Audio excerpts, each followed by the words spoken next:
Hoje nós vamos ler o texto de 1 Pedro, capítulo 2, versículos 4 até o versículo 8.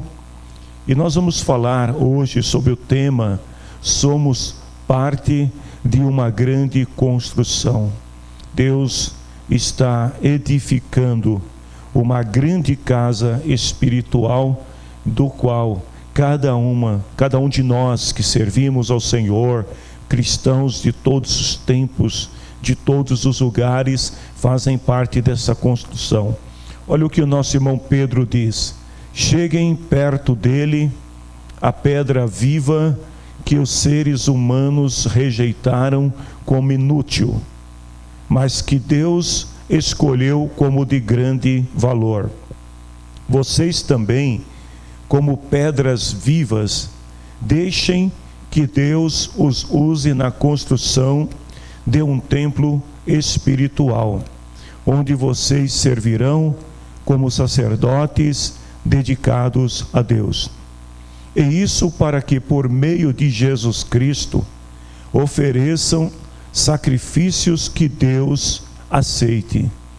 Pois as Escrituras Sagradas dizem: eu escolhi uma pedra de muito valor, que agora ponho em Sião como a pedra principal do alicerce. Quem crer nela não ficará desiludido. Essa pedra é de muito valor para vocês, os que creem. Mas para os que não creem, a pedra que os construtores rejeitaram veio a ser a mais importante de todas. E em outra parte, as Escrituras Sagradas dizem: esta é a pedra em que as pessoas vão tropeçar, a rocha que vai fazê-las cair. Essas pessoas tropeçaram porque não creram na mensagem de acordo com a vontade de Deus para elas. Vejam bem, irmãos, Pedro, ele está fazendo uso aqui da figura, de linguagem para transmitir uma grande verdade espiritual a todos os crentes. Nesses versículos que nós lemos, nós vamos ver aqui a utilização de algumas expressões do tipo pedra viva e pedras vivas. Vamos ver também Pedro falando aqui sobre uma pedra de muito valor, ou uma pedra principal, em outras versões, a pedra de esquina, a pedra angular. A pedra que foi rejeitada pelos construtores, e também a expressão rocha, Então nós vamos estudar um pouquinho sobre cada uma dessas expressões. No versículo 4, Pedro começa falando que a pedra viva, ela foi tida pelos seres humanos como inútil, ou seja, uma pedra que foi rejeitada. Essa frase, pedra viva, ela é paradoxal, porque todos nós sabemos que a pedra em si, ela não tem vida. Mas Pedro, ele está usando dessa expressão aqui, fundamentado nas Escrituras do Antigo Testamento, alguns exemplos, Salmo 118, nós vamos falar muito sobre esse salmo, Isaías capítulo 8, Isaías 28, e outras referências mais que vamos encontrar no Antigo Testamento e também no Novo, as declarações de Paulo, o próprio testemunho de Pedro e as palavras de Jesus se referindo à pedra viva. Então ele não está falando aqui de uma pedra no sentido real, mas num sentido figurado.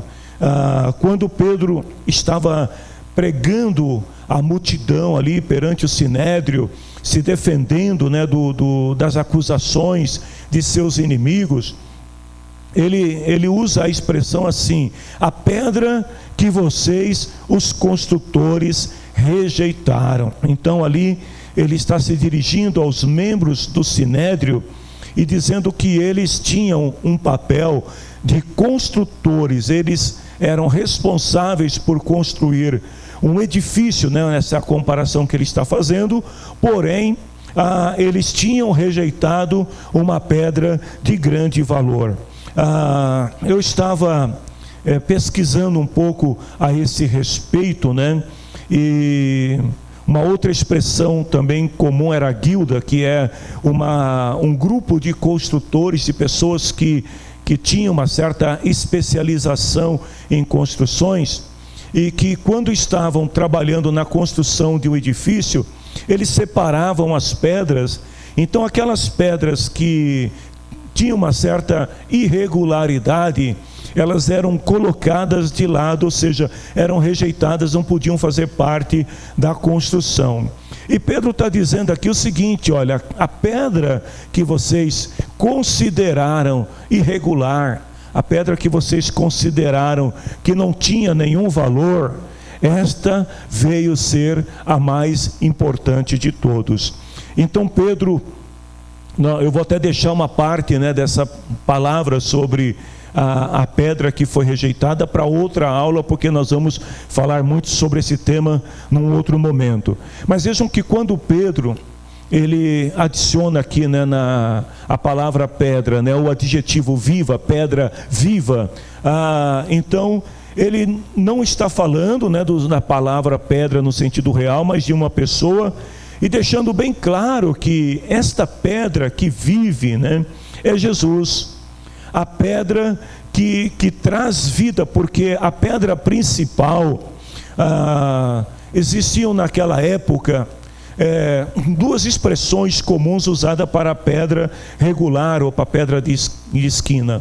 Uma era a construção de um arco, onde a pedra principal é que dava toda a sustentação para que o arco não caísse. E outra, na construção de um edifício, era aquela pedra principal que trazia toda a sustentação do edifício. Então Jesus, Pedro vai deixar bem claro aqui, que ele é essa pedra, a pedra viva, a pedra que traz vida, né?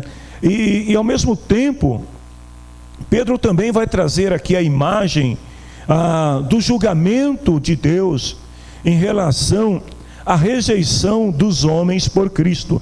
Então Pedro, de um lado, ele vai mostrar que Cristo, ele é uma pedra preciosa, ele é uma pedra no qual o edifício espiritual que a igreja está fundamentada, mas ao mesmo tempo ela é também uma pedra de tropeço para aqueles que rejeitam a sua palavra.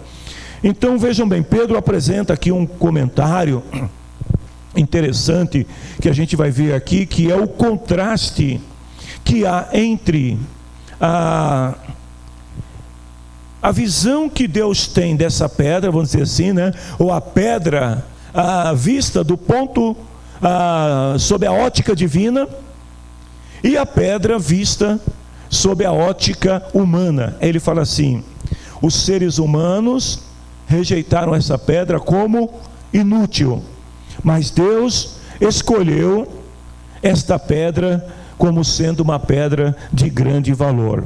Então aqui a gente tem duas coisas, aliás, dois verbos importantes: o verbo rejeitar, né, e o verbo escolher. Os homens rejeitaram, Deus escolheu. Então vejam bem, Pedro compara os incrédulos que rejeitaram a Jesus e que ainda continuam a rejeitá-lo até os dias de hoje. Ele fala assim: olha, a pedra que os construtores ou que os seres humanos rejeitaram. Segundo, ao mesmo tempo que os seres humanos rejeitam essa pedra, Deus a escolheu e a teve por preciosa. Então na verdade, ele está falando aqui do tema da eleição ou da escolha divina, né? No qual, a gente já viu isso no capítulo 1, versículo 2, que ele fala assim, que nós somos escolhidos de acordo com os propósitos de Deus.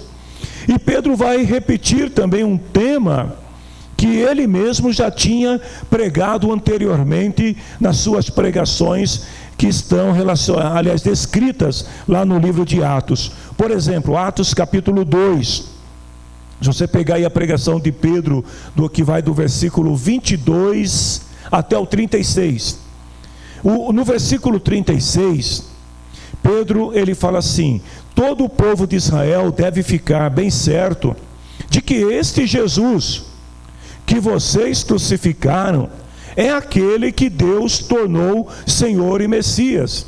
Então vejam bem, ele mostra aqui que a rejeição dos homens e a escolha divina, a aprovação divina. Então os homens crucificaram, mas Deus o tornou Senhor. Em Atos capítulo 3, versículos 13 até o versículo 15, Pedro novamente ele fala assim: o Deus dos nossos antepassados, o Deus de Abraão, Deus de Isaque, Deus de Jacó, foi quem deu glória ao seu servo Jesus.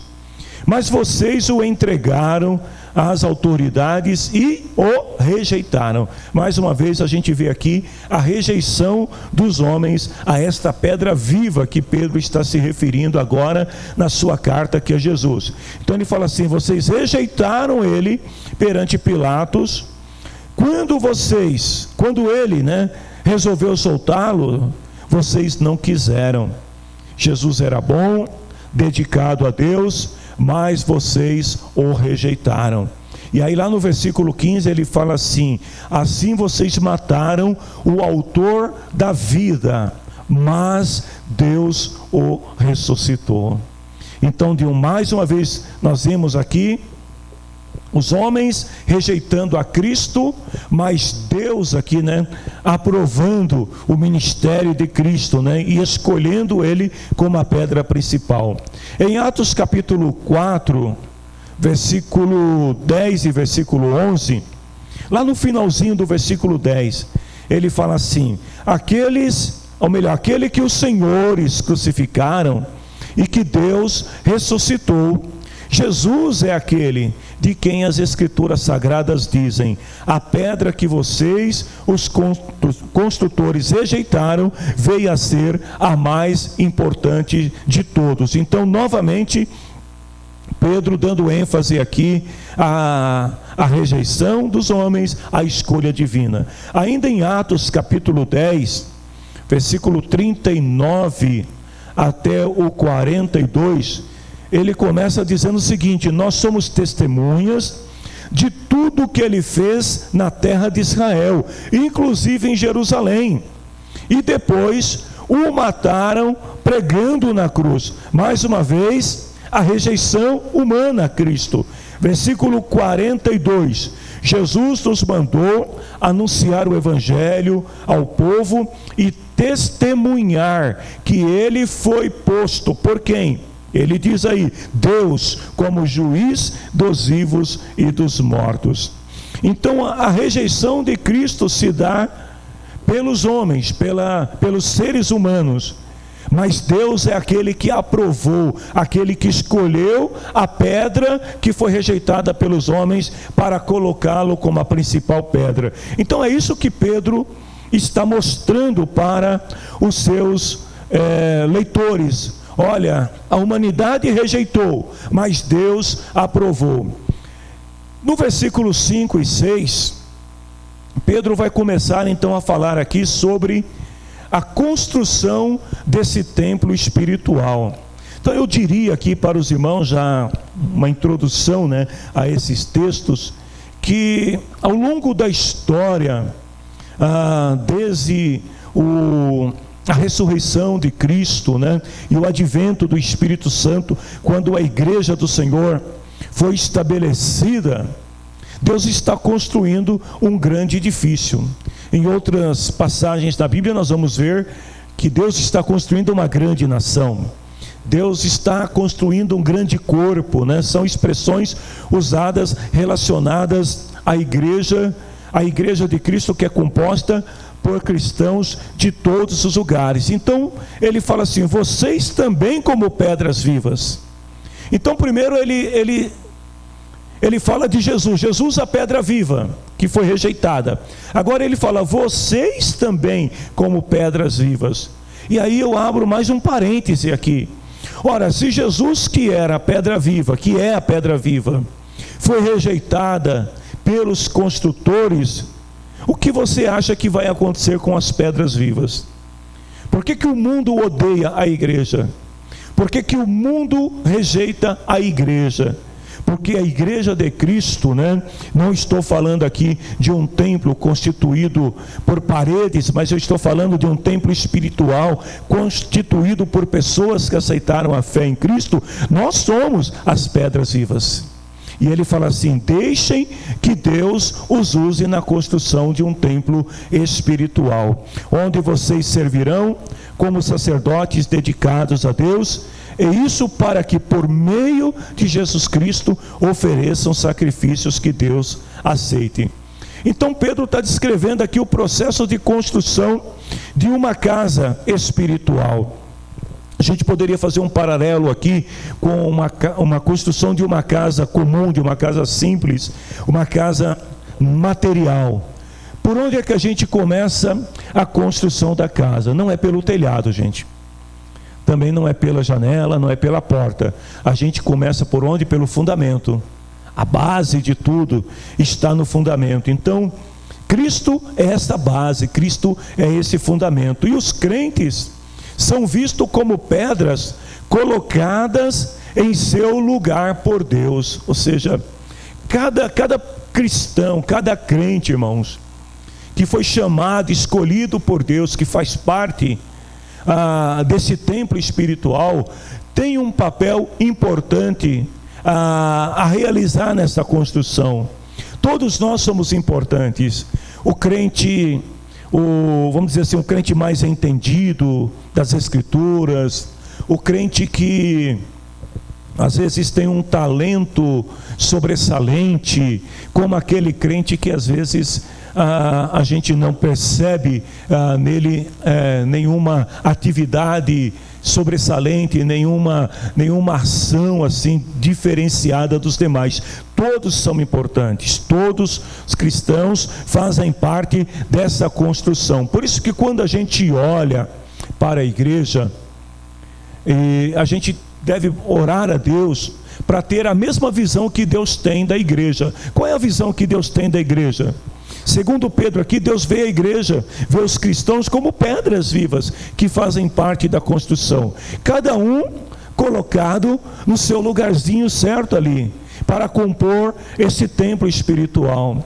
Então, na igreja de Cristo, diga-se de passagem, aos olhos de Deus, não tem essa coisa do mais importante, do menos importante, do mais qualificado, do menos qualificado, do mais reconhecido, do menos reconhecido. Deus nos vê cada um com um papel a desempenhar, com uma função a ser exercida. A gente poderia parar aqui nesse versículo agora e entrarmos até na questão dos dons, dos talentos, né, dos ministérios da igreja, porque o ensinamento que Pedro está trazendo aqui é muito profundo. Ele deixa bem claro que nós somos pedras colocadas por Deus, cada uma no seu devido lugar. Deus é o agente que constrói essa casa. Então não somos nós, né? Eu queria ficar mais perto ali da janela, né? Fazer parte dessa construção ali perto da janela. Outro diz assim: eu queria ser parte dessa construção, mas na porta. Não somos nós que decidimos, é Deus que decide. Por isso que quando os dons são distribuídos à igreja, eles são distribuídos para suprir as necessidades da igreja e trazer o seu crescimento, o seu desenvolvimento, e não para que as pessoas apareçam. A gente precisa ter essa consciência de que Deus, como agente que constrói essa casa espiritual, Ele faz segundo a vontade dEle, porque o modelo é dEle. Ele é o arquiteto, Ele é o engenheiro, Ele é o construtor, Ele é tudo. Então é Ele que decide onde cada um deve estar posicionado dentro desse templo espiritual. E esta verdade, ela se aplica tanto à igreja universal, né, no sentido de a igreja global, como também de uma igreja local. Nós somos pequenos templos, vamos dizer assim, construídos para fazer parte de um templo maior. Então cada um de nós temos um papel muito, muito importante a desempenhar no reino de Deus. E Pedro, ele usa nesses versículos aí que nós vemos, foi o 5 e o 6, algumas expressões que Pedro usa aí. Por exemplo, essa que nós estamos falando, pedras vivas, né? Jesus é a pedra viva, os crentes são as pedras vivas. Os crentes na forma de pedras são os elementos de construção da casa de Deus. Segundo a expressão templo espiritual, né? Pedro, ele está usando mais uma vez aqui de uma linguagem figurada para mostrar que cada crente individualmente, então, constitui, né? Constrói o templo de Deus. Paulo também usou dessas mesmas expressões. Nós vamos ver lá em Efésios capítulo 2, versículo 19 até o versículo 22, que Paulo também, ele vai usar da mesma figura de linguagem, das mesmas expressões que Pedro, para transmitir à igreja em Éfeso esta verdade. Ele fala assim, ó: vocês, os não-judeus, não são mais estrangeiros nem visitantes, vocês são cidadãos que pertencem ao povo de Deus e são membros da família dele. Aí no versículo 20 ele fala assim: vocês são como um edifício e estão construídos sobre o alicerce que os apóstolos e os profetas colocaram. Então Paulo, ele vai até um pouco mais profundo aqui do que Pedro na sua comparação, porque ele deixa bem claro aqui que a igreja de Cristo está sendo construída, né, sobre alicerces que os apóstolos e os profetas colocaram. E a pedra fundamental desse edifício é o próprio Cristo. Então Paulo, ele deixa bem claro, olha, o centro de tudo, né, a razão de tudo é Jesus. E os apóstolos, os profetas, a partir dessa pedra principal que é Jesus, eles foram edificando, como acontece ainda nos dias de hoje. As pessoas que Deus levanta para participar dessa construção, para que sobre esta construção edificada por alguns, outros possam também ser construídos. Então aí entra também até um conceito aqui de paternidade espiritual, de discipulado, porque cada um de nós, fazendo parte, né, dessa construção, o outro que é edificado em cima de nós, a gente precisa estar firme.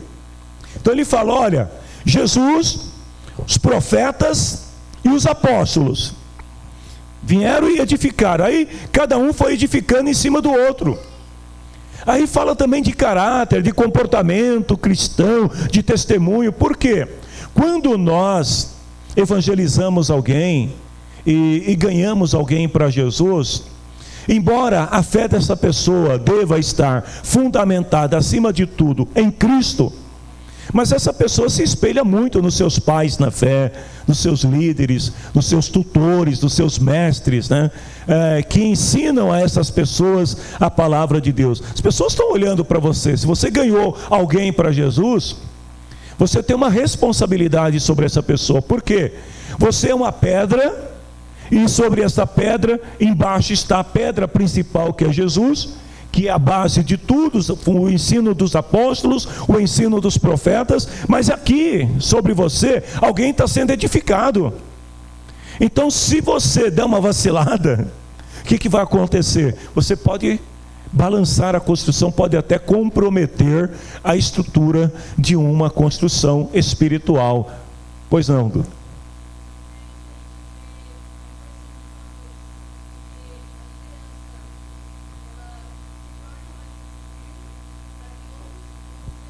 Muito bem.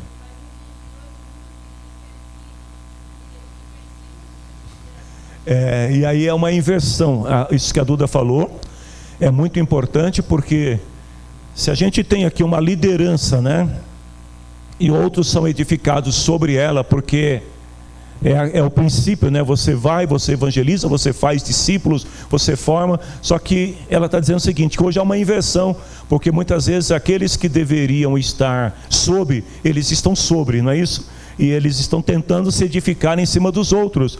Nossa, Dudu, isso é muito profundo. Se a gente for, né, até avançar um pouco mais sobre isso, realmente, a gente vai até chegar à conclusão que em muitos lugares, alguns que se dizem cristãos também, estão saindo do fundamento principal, da pedra principal que é Jesus, e estão sendo construídos sobre outras pedras, que não é a pedra principal. Por isso que as bases são tão frágeis, né? E por isso que há tantos escândalos, tantos problemas envolvendo o mundo cristão. Veja o quanto isso é importante, irmãos. Então veja, ele fala assim, a pedra fundamental desse edifício, versículo 20, lá no finalzinho, é o próprio Jesus Cristo. Ele mantém o edifício todo bem firme e faz com que cresça como um templo dedicado a Ele, é Jesus. Agora, se a construção não estiver em cima, né, sobre a pedra principal que é Jesus, então essa construção se torna uma construção frágil. E aí, se você tem alguém ensinando, discipulando, pastoreando, mentorando alguém que não está edificado também sobre essa pedra, o que vai acontecer? Aquela pessoa que está sendo edificada sobre o outro também, ela também está fora.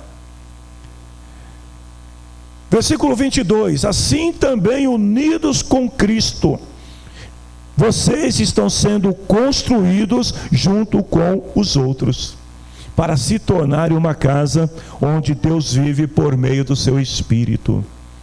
Todo cristão, toda pessoa que aceitou a Jesus um dia na sua vida, traz consigo uma responsabilidade eterna. Eu vou repetir porque isso é muito sério. Toda pessoa que aceitou a Cristo uma vez na vida, traz consigo uma responsabilidade eterna.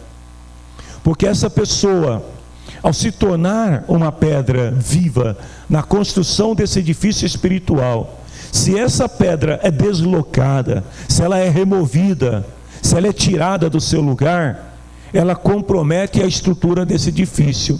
É claro que o grande arquiteto, ele vai colocar outra pedra no lugar, ou às vezes vai acontecer como na visão do profeta Jeremias, haverá brechas no muro, e ele diz que o Senhor olhou e procurou alguém que pudesse tapar o quê? A brecha.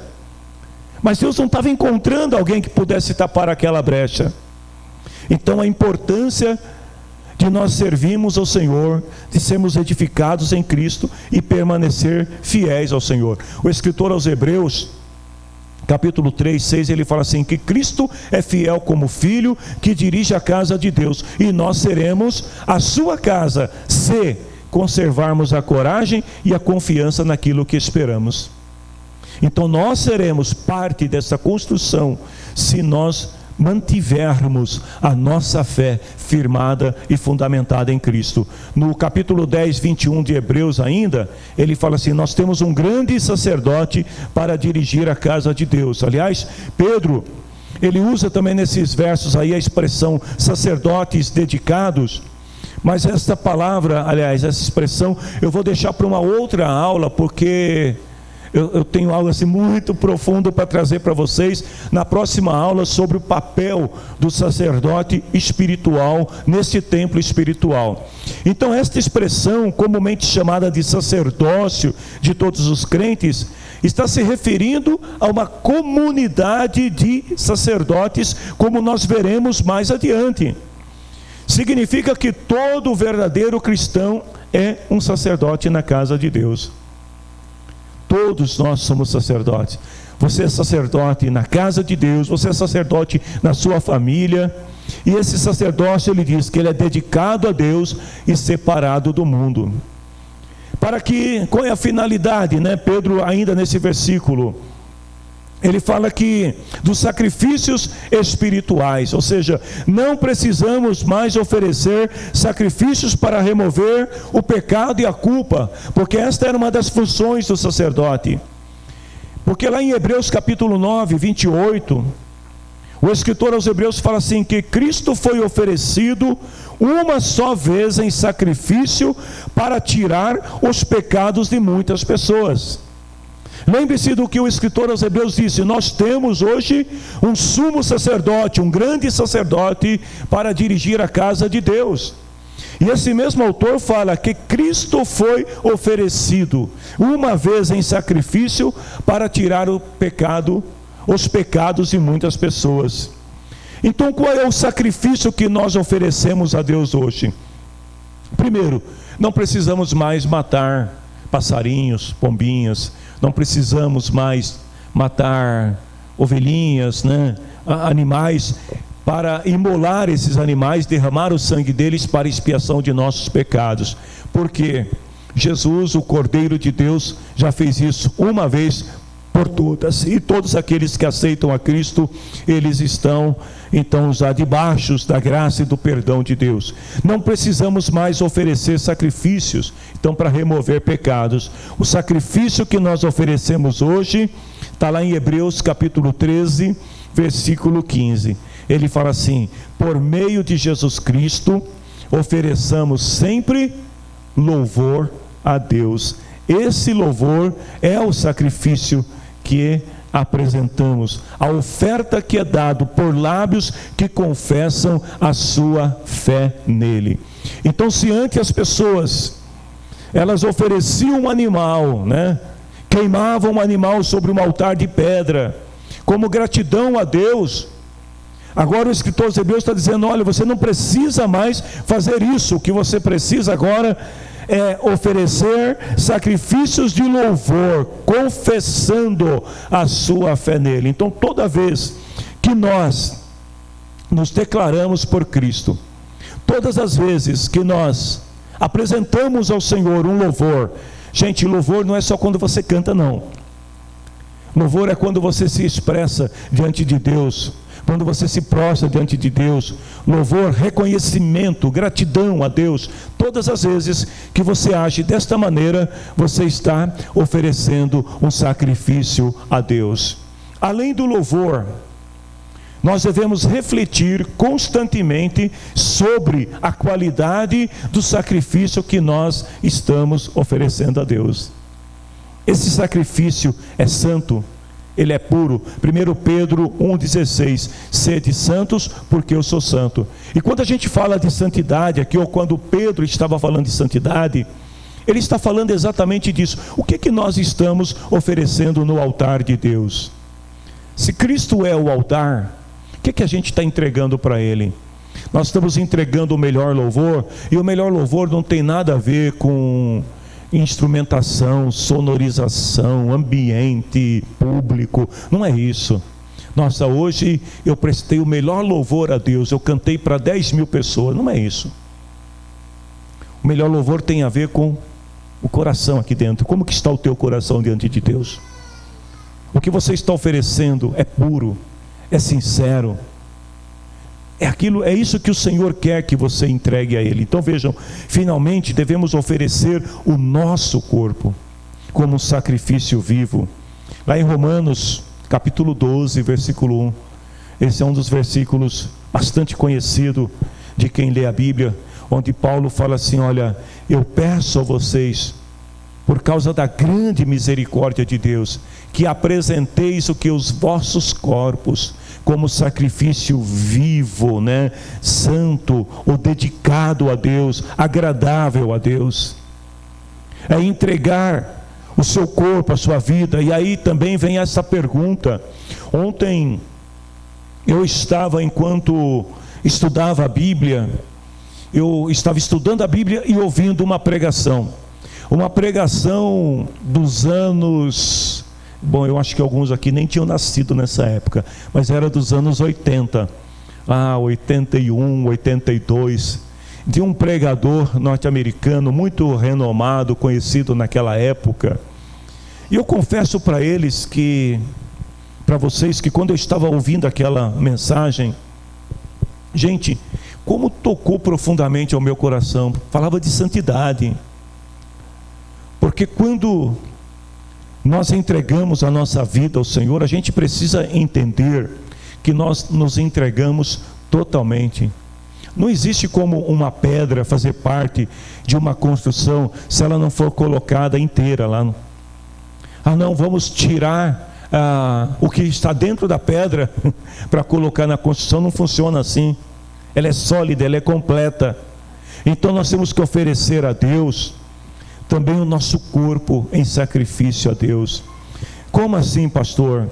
Eu tenho que, por exemplo, pagar promessas do tipo subir as escadarias da igreja de joelho por uma dádiva recebida? Não é isso, mas é viver Cristo através do seu corpo, expressar esta santidade através do seu corpo. E isso tem a ver com caráter, isso tem a ver com vestimentas, isso tem a ver com linguagem, isso tem a ver com tudo.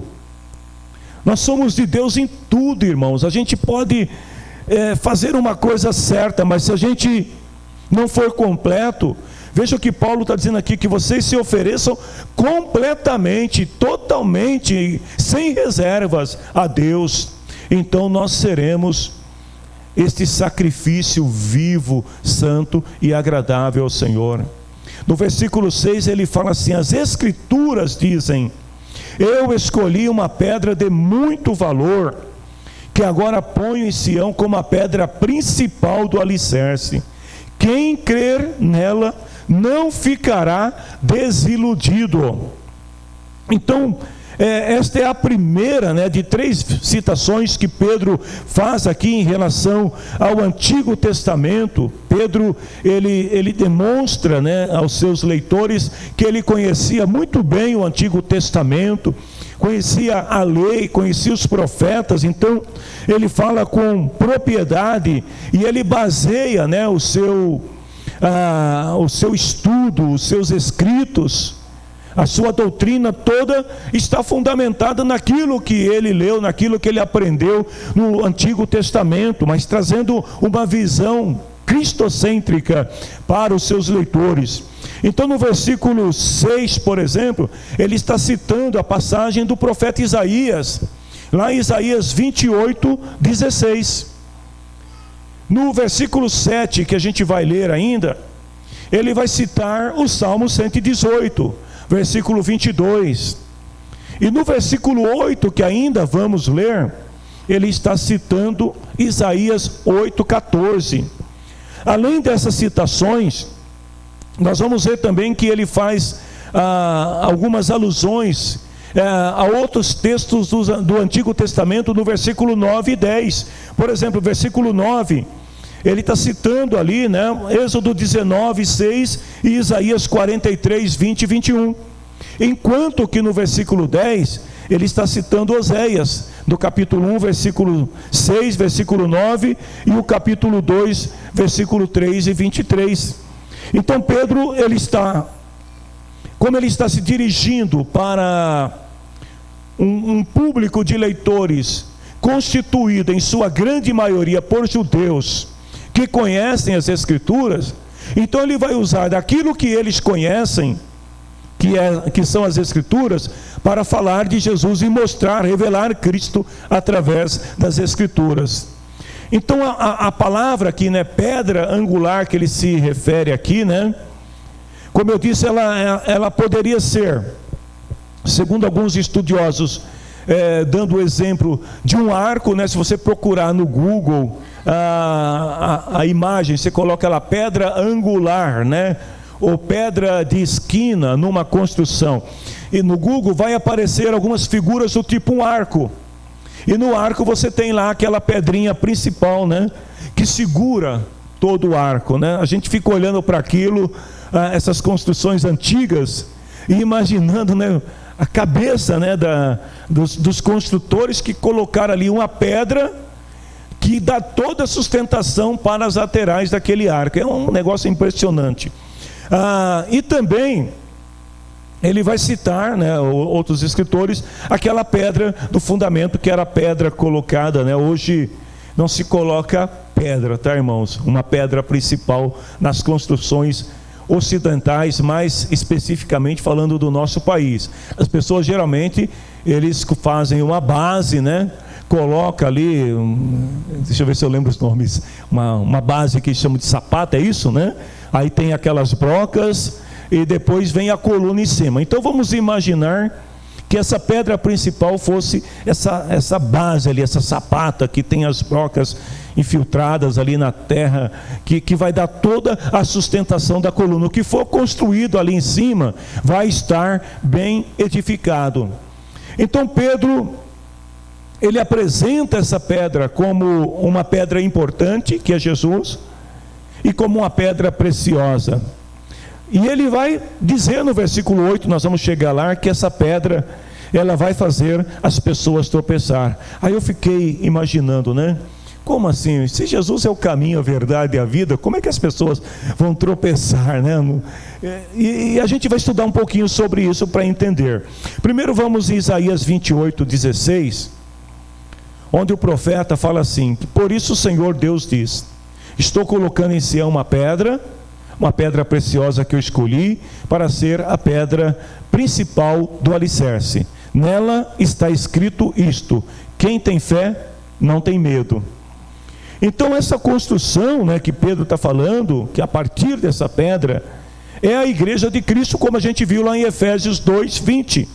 Vocês são um edifício construídos sobre o alicerce que os apóstolos, profetas colocaram, e Cristo é a pedra fundamental.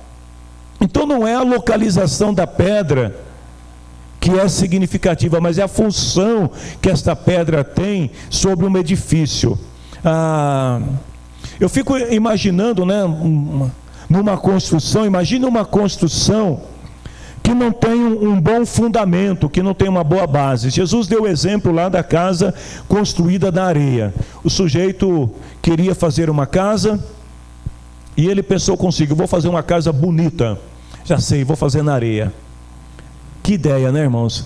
Qualquer cidadão, né, por mais simples que seja, sabe que não ia dar certo. Mas o sujeito foi lá, cavou na areia e edificou a casa. O que aconteceu quando veio as ondas, quando veio o vento? Levou a casa do homem embora, porque a casa não estava edificada. Então, a localização não é o mais importante aqui. Pedro está falando da função. A casa precisa, para ela ser perfeitamente edificada, ela precisa estar sobre uma pedra fundamental, sobre a rocha que é Cristo. Jesus é o objeto da nossa fé. Por isso que a palavra do Senhor fala que quem tem fé não tem medo, porque Jesus jamais irá nos decepcionar. Amém, meus irmãos? Você que está em casa aí também, será que você pode dar um amém aí para os seus vizinhos ouvir que você está acompanhando a reunião de culto? Porque veja bem, quem anda com Jesus, quem crê em Jesus, está edificado em Jesus, jamais será decepcionado, porque Ele não vai permitir que aqueles que estão edificados sobre Ele sejam destruídos. O diabo uma vez quis tentar a Pedro e quis paralisá-lo, a ponto, né, Jesus fala que o diabo quis moer Pedro, sabe, transformar Pedro em poeira. Mas aí Jesus falou para ele assim: eu roguei ao Pai para que a tua fé não desfaleça. A pessoa que está edificada em Jesus, ela pode até passar pelo processo do vento, da tribulação, o diabo pode vir com toda a intensidade contra o homem e a mulher de Deus, mas se ele está edificado em Cristo, a sua fé não vai morrer. Amém, meus irmãos? Versículo 7: essa pedra é de muito valor para vocês, os que creem, mas para os que não creem, a pedra que os construtores rejeitaram veio a ser a mais importante de todos. Então, voltando ao contraste apresentado aqui entre os crentes e descrentes, né? Nós vamos ver aqui Pedro dizendo o seguinte, que olha, os construtores rejeitaram, mas ela veio sendo importante. Então a ênfase principal da pregação de Pedro aqui está em fortalecer os crentes e mostrar que Jesus é importante. Embora ele não estivesse mais fisicamente ali com os cristãos, mas os ensinamentos, a palavra de Jesus, a vida de Jesus, ele fala assim: essa pedra é de muito valor para vocês que o creem. Jesus é um tesouro, é uma joia preciosa na vida dos crentes. Os crentes são honrados por Deus por causa de Jesus. Porque Pedro está dizendo aqui, olha, os homens rejeitaram, mas Deus, Ele teve essa pedra como uma pedra de grande valor. Então, Jesus não é precioso só para nós, Jesus é precioso para Deus. É isso que Pedro está dizendo. E por causa da honra de Jesus perante Deus, por causa da joia preciosa que Ele é aos olhos de Deus, nós honramos a Ele. Na medida que nós honramos a Cristo, nós também nos tornamos preciosos aos olhos de Deus. Mas enquanto isso, enquanto os crentes honram a Cristo, esta pedra principal, os incrédulos rejeitam a Cristo. Lá em 2 Coríntios capítulo 2, versículo 16, para a gente entender, irmão, por que eu sempre digo que a Bíblia, a palavra de Deus, ela é para a igreja e não para os descrentes. Porque esta palavra foi escrita para ensinar a igreja de Cristo. O descrente não somente não entende a palavra de Deus, como olha o que Paulo fala assim: para os que estão se perdendo, a palavra é um mau cheiro que mata, mas para os que estão sendo salvos, é um perfume muito agradável que dá vida. Então o crente em Cristo, ele ama esta palavra aqui, ó. Ele se deleita nela. Quando eu estava preparando esta aula, eu disse para o meu filho, eu falei, olha, eu estou com um grande problema. Ele falou, qual é, pai? Eu falei, é que eu estava preparando uma aula que virou duas. Eu de repente, porque você começa a estudar, e a palavra de Deus, ela começa a se revelar, porque ela é um tesouro.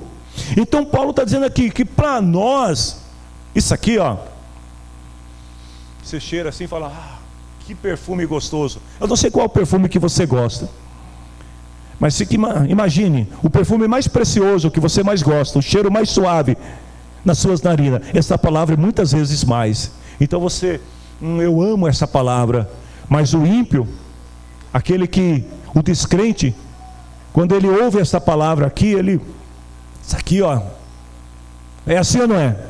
Você vai evangelizar alguém que rejeita a palavra de Cristo, a pessoa se ofende, não quero saber disso não, eu não acredito. Isso quando não diz alguns impropérios, mas quando a pessoa é de Deus, você fala para ela assim, eu posso falar da palavra de Deus para você? A pessoa é claro, né? Tem alguns que, dependendo, né? Eu já tive essa experiência em tempos passados de sair para evangelizar, principalmente quando era jovens, a gente evangelizava muito, e às vezes saía para evangelizar na casa das pessoas, aí as pessoas gostavam tanto da gente que mandava entrar, não, entra, aí já tomava café, já passava o dia, conversava com as pessoas, né? Não é que o povo de antigamente era mais hospitaleiro, é porque as pessoas tinham sede de Deus. Porque quando alguém tem sede de Deus, novela perde a importância, os filmes, jogos, os compromissos irrelevantes perdem a importância quando nós estamos diante da palavra de Deus. Então, que nós possamos aprender a valorizar esta palavra, porque Jesus é a palavra, e esta palavra está revelada para nós aqui, ó, na Bíblia Sagrada. Quando Pedro cita o Salmo 118, ele está tomando emprestado aqui então a imagem do grupo de construtores. E o que ele está querendo deixar claro aí, tem uma outra passagem na Bíblia, em 1 Reis 7:9, que mostra isso também. As pedras eram cortadas com martelo, né, ou com cinzel, com uma serra. Imagine o trabalho que era, irmãos, para preparar um bloco daquele de pedra. Porque hoje a gente tem tantas ferramentas à disposição. Na verdade, o trabalho braçal hoje é mínimo.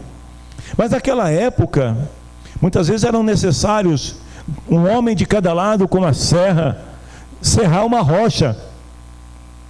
Aí vinha lá com um martelo ou com um cinzel, né, para poder tirar os detalhezinhos, para deixar aquela pedra perfeita. Quando a pedra estava pronta, vinham os construtores, e aí eles olhavam, mediam as pedras, e às vezes uma marteladinha a mais deixava a pedra fora do padrão. Então essas pedras eram rejeitadas. os construtores, né? Aqui que Pedro está se referindo, se referem aos incrédulos que rejeitam a pedra.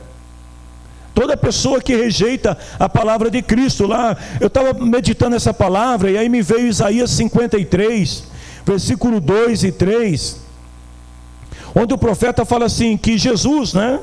Pegando o exemplo de Pedro, Jesus, a pedra principal, que foi rejeitada pelos construtores, Isaías fala assim, não tinha beleza que chamasse a atenção. Jesus não era bonitão, Jesus não era um popstar, Jesus não andava com as melhores roupas da época, montado nos cavalos da época. Jesus era comum, era simples. Então o profeta, ele olha, né, 730 anos antes, e ele vê a imagem do Cristo, da pedra viva que Pedro se refere, e ele fala, não tinha beleza que chamasse atenção. Foi rejeitado e foi desprezado. Porque ainda mais na sociedade atual que nós estamos vivendo, existem padrões de belezas, né, determinados pela mídia, que se você não estiver enquadrado dentro desse padrão, você é o quê? Feio.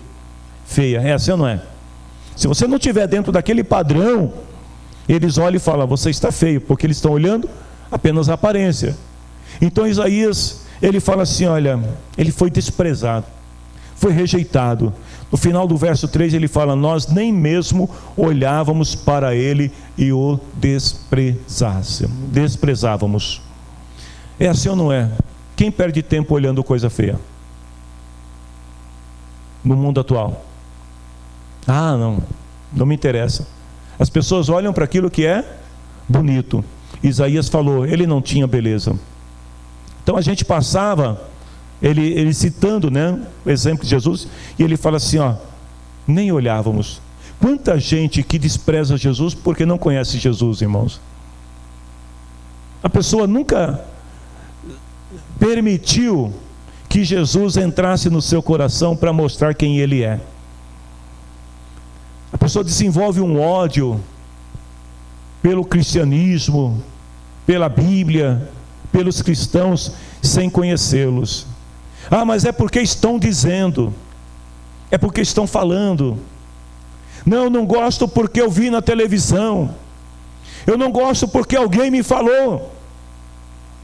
Nós estamos, a humanidade hoje está vivendo, como disse o profeta Isaías, nem mesmo olha para Jesus, despreza esta pedra.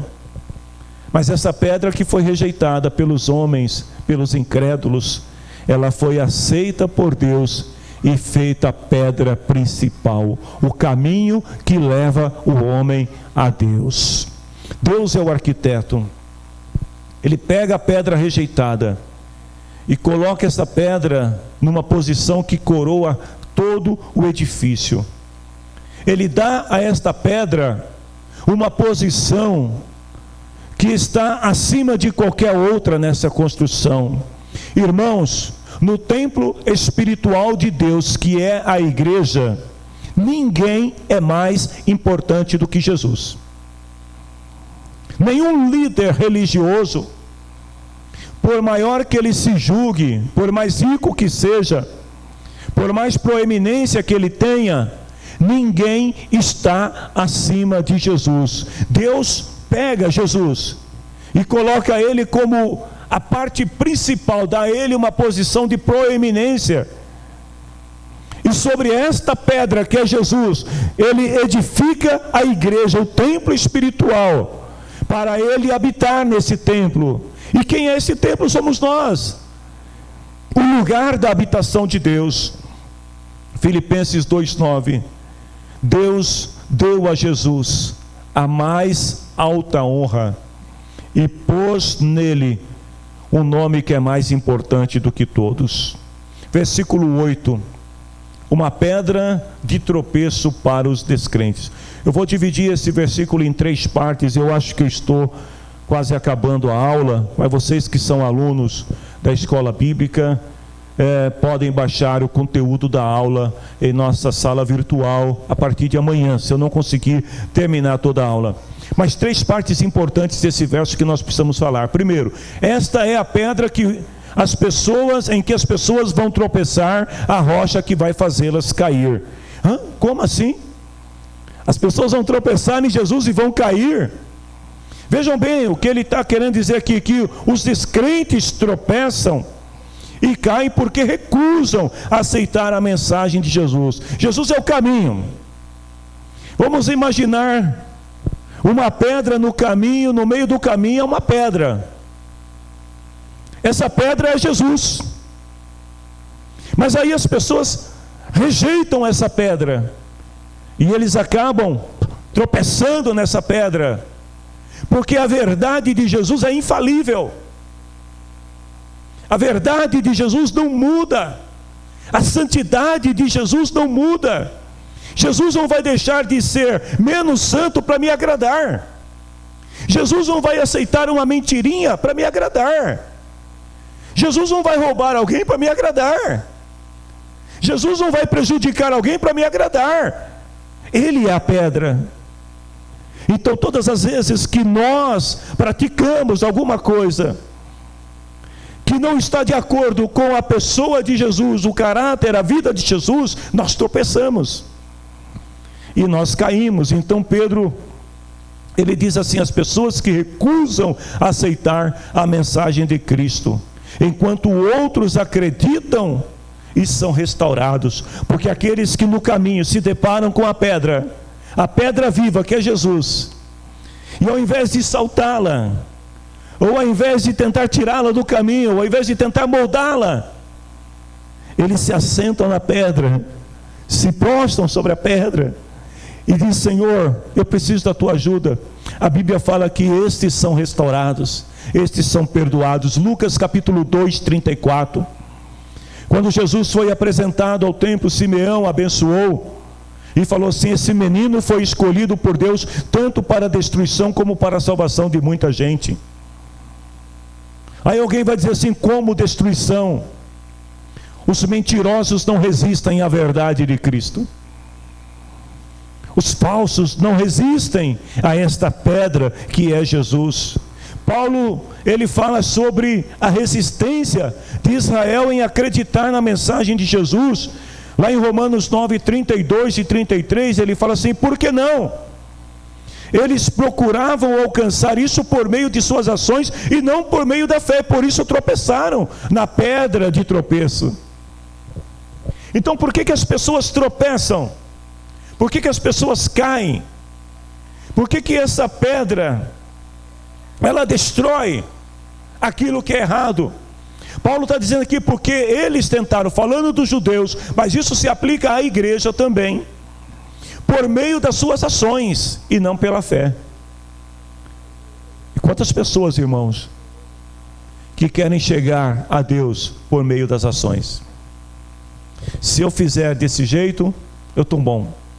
Eu já sei, eu vou procurar uma igreja cristã e vou dar metade dos meus bens, diz o rico, e assim eu estarei salvo. Não. Eu já sei, eu vou me abster de tudo aquilo que é errado e eu estarei salvo. Não. Paulo falou assim: eles tropeçaram na pedra de tropeço porque tentaram alcançar a salvação por meio das suas ações e não pela fé. Segundo, essas pessoas tropeçaram, portanto, porque não creram na mensagem. A razão do tropeço dos descrentes é causada pela desobediência à palavra de Deus, que brota de um coração cheio de descrença. Em outras palavras, Pedro está dizendo que a incredulidade gera desobediência, e a queda, a desobediência é a queda, que eventualmente leva à ruína. Quantas vezes a palavra de Deus está falando com alguém e dizendo para a pessoa que ela precisa corrigir-se, que ela precisa mudar a sua rota, que ela precisa se disciplinar, que ela precisa ser diferente? Pedro diz: essas pessoas tropeçaram porque não creram. As pessoas continuam ignorando a mensagem de Deus. Os incrédulos enfrentam Deus em Cristo, porque eles veem Cristo como um inimigo. Como assim? Tem gente que fala que ama a Deus, que ama a Cristo, mas eles escolheram a amizade do mundo. Então as pessoas enfrentam a Deus, se tornam inimigos de Deus em Cristo. Lá em Tiago 4,4, quando a pessoa se torna amigo do mundo. Eu amo a Deus, mas acontece que, sabe como que é, né? Eu me lembro que na minha juventude tinha uma reunião na igreja, chamava reunião de ministério. Era uma reunião disciplinar da igreja para os membros. E tinha um jovem amigo nosso, que ele vivia mais tempo, como diz outro, no gancho, do que em comunhão com a igreja, porque ele vivia aprontando. Aí toda vez que o pastor ia falar com ele, ele falava assim: pastor, mas o senhor sabe, a carne é fraca. Tem muita gente tropeçando exatamente por causa disso, porque a incredulidade, ela vai gerar desobediência. Se a pessoa não tem temor a Deus, se ela não crê em Deus, ela vai se tornar desobediente. Vou pegar um exemplo de pai e filho. Se o pai não disciplina o filho, aí o filho faz uma coisa errada, aí o pai olha para o filho e não poderia ter feito, né? Mas tudo bem, você é meu filho, né? Filho, a gente perdoa. Aí o filho faz outra: poxa, meu filho, você não poderia, mas não corrige, não disciplina. O que vai acontecer? Essa criança, ela vai crescer uma criança rebelde, desobediente, e ela pode lá na frente, por falta de correção, cometer algo mais grave. Assim também é a nossa relação com Deus. Só que Deus não é um pai que fica olhando, tá, irmãos? Deus é um pai que disciplina e corrige com vara de disciplina. Deus corrige. Então, se o filho, mesmo sendo corrigido, ele não acredita na correção do pai, isso vai gerar desobediência. A desobediência vai trazer a queda. Terceiro, ele fala de acordo com a vontade de Deus para ela, ou seja, eles rejeitaram a mensagem do Evangelho, que era de acordo com a vontade de Deus para elas. Então observe a sequência que Pedro está falando aqui. Primeiro, ele vai contrastar a atitude dos crentes com os descrentes, quando ele fala pedra de valor para alguns, rejeitada por outros. Segundo, ele revela que essa pedra foi rejeitada, mas foi tida como importante para Deus. Terceiro, ele fala da desobediência à mensagem do Evangelho, que gera o tropeço. E por último, ele fala que por causa da falta de sujeição a Deus, eles estão destinados à queda. Eu estou terminando essa aula, mas um último ponto que eu quero falar com vocês. Gente, o inferno não foi criado para o homem. Deus não criou o inferno para mandar a humanidade para o inferno. Como assim, pastor? Não. O inferno foi criado para o diabo e os seus anjos. O inferno não é o teu destino, não é o caminho que Deus preparou para você. O inferno não é o lugar onde Deus quer que você esteja. Deus preparou para nós um céu de glória, um lugar precioso, um lugar de paz, de amor, de alegria, de comunhão, de amizade, de respeito. Mas os homens estão indo para o inferno por causa da desobediência à palavra de Deus. Não é Deus que está mandando, entenda isso. Não é Deus que está mandando as pessoas para o inferno. As pessoas estão indo para o inferno por vontade própria, por causa da desobediência.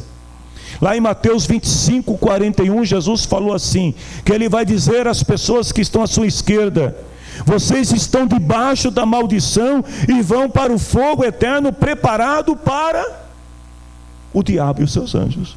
Ou seja, não foi preparado para a humanidade, mas a humanidade prefere ouvir a voz do mundo, a voz do inimigo, do que a voz de Deus. Por isso que tem muita gente tropeçando nesta pedra viva que se chama Jesus. Que o Senhor Deus abençoe a todos vocês aqui reunidos. Deus abençoe a todos aqueles que estão também em suas casas. Nós vamos terminar nesse momento a nossa aula, nos colocando aqui em pé para orarmos a Deus. Você que está assistindo no lugar onde você está, se puder também, ore conosco neste momento. E hoje, às 18h30, vamos estar novamente reunidos para celebrarmos a nossa comunhão com Deus, com Cristo, através da Santa Ceia. Que Deus abençoe a vida de todos vocês. Muito obrigado, Deus. Obrigado por esta manhã. É sempre bom meditar na Tua Palavra. É sempre bom, Senhor, ter um tempo em nossas vidas para ouvir o que a Tua Palavra tem para nos ensinar. E eu espero que nesta manhã, todos aqueles que nos ouviram, Senhor, assim como eu também, nós possamos estar mais atentos ao que a Tua Palavra ensina. E possamos, Senhor, nos esforçarmos para cada vez mais agradarmos ao Senhor e viver a vida que o Senhor deseja para cada um de nós. Em Teu nome, Senhor, eu Te agradeço. Amém, Jesus. Deus abençoe a todos. Bom domingo.